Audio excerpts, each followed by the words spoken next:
Ever feel like in therapy, your client needs, something a little more direct in the moment? Yeah. Almost like you need to hand them a lifeline. Right. Well, that's exactly what we're diving into today, these supplying techniques in psychodynamic therapy. Mhm. We're going deep on how therapists provide what's missing in the moment to help clients, gain some traction and move forward. It's interesting. One of the sources uses this analogy of handing someone a fish when they're hungry. Okay. But obviously, there's a lot more nuance to it than just like, here's a prepackaged solution, right? Right. Yeah. There's got to be more to it than that. It's more about like what kind of fish is needed. Oh, And how can offering it in that moment really empower the client, even temporarily, to kind of take those next steps? I like that. Okay. So our sources break these interventions down into three main clusters. Yeah, And I'm thinking of this as like the therapist's toolkit absolutely. for supplying support. So are you ready to unlock it? I am. Let's do it. All right. First up is the encouraging cluster. Okay. Now, this sounds kind of like your classic pep talk. Yeah, it does. Yeah.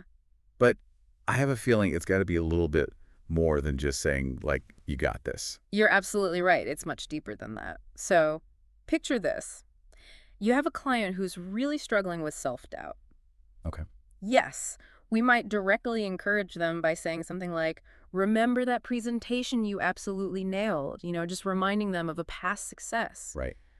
But we could also inspire them with a story, maybe of someone who overcame a similar challenge. I like that. Or even suggest a support group or a book that could be helpful. Oh, interesting. It's about more than just that temporary boost. It's about equipping them with tools and resources to really build that self-belief from the inside out. That's a good point. So it's like we're giving them the tools to kind of like fish for themselves, so to speak. Exactly. I love that. Yeah. Okay. Next up on our list, we have soothing and containing. And this, to me, this feels particularly important when someone's really emotionally overwhelmed. Hmm. Wouldn't you say? Absolutely. Imagine your client is right there in your office and they're just spiraling with anxiety. Oh, yeah? So soothing in that moment might be using a very calm tone of voice and validating their feelings. It's totally understandable that you're feeling this way right now. Right. And then nurturing could look like offering them a grounding technique, something like focusing on their breath, or even just being that steady, empathetic presence. Right. We're helping them build their own internal container for those really intense emotions. It's almost like you're providing this, like, safe harbor in the middle of a storm. That's a great way to put it. And that container, like having that strong inner container, that's essential, isn't it, for being able to actually process those difficult emotions? 100%. It lets them ride those waves without being completely, swept away. Exactly.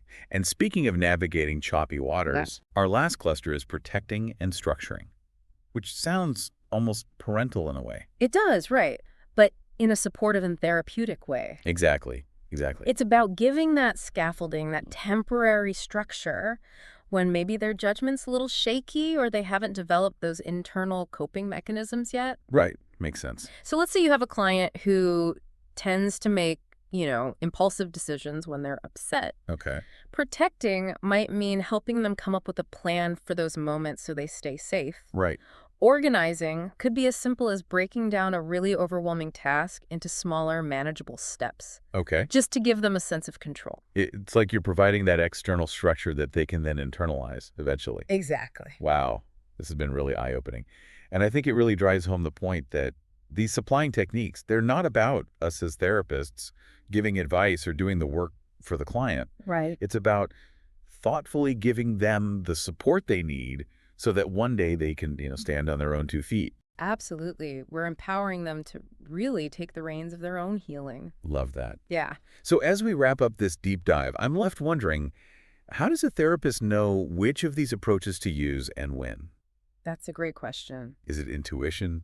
Is it more strategic? I don't know. It's something to think about. But for us, we're out of time. So that's it for today's deep dive. Until next time. See you then.